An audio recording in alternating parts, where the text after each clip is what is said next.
There are few moments in leadership that are more difficult than letting someone go.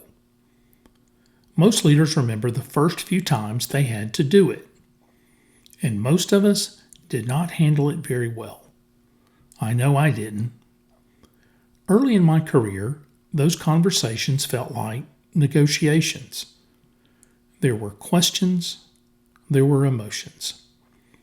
Heck, one of my very first ones was done between Thanksgiving and Christmas. I won't do that again. There were what ifs and give me another chance. And before long, what should have been a clear decision turned into a debate. Those conversations were always harder than they needed to be. Not just for me, but for the person sitting across the table. Because the one thing that was missing was clarity. At some point, a mentor gave me advice that changed how I approached those situations. He said something very simple. Mike, once the decision is made, it's made. That was it. No long explanation, no framework, just clarity.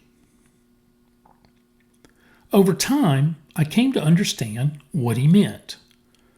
When you reach the point where you have made the decision to let someone go, your role as a leader changes.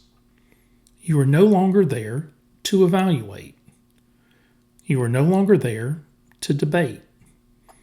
You are there to communicate a decision. And how you open that conversation matters.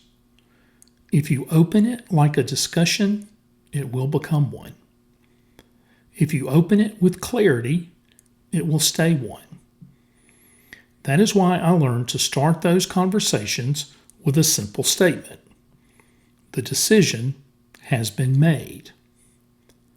Now, there's an important condition here, and it's a big one. You have to earn the right to say that.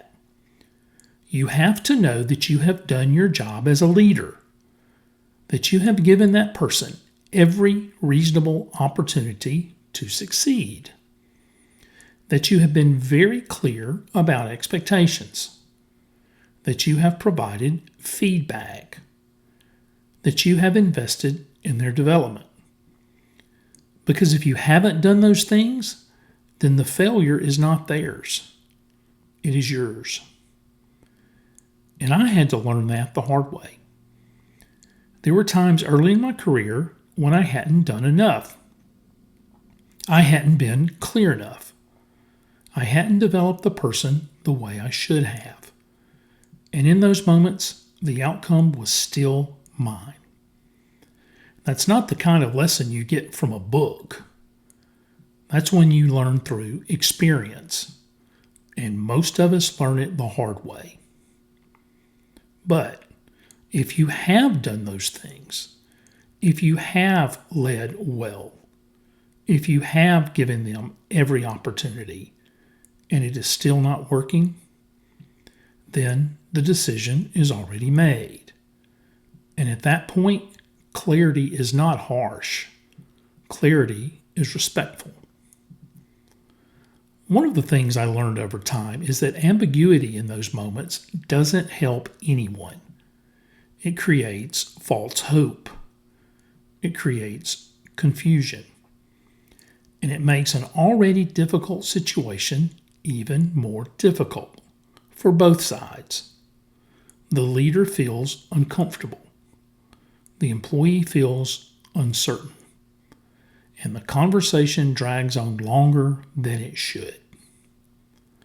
Strong leaders understand something important. Clarity is kindness.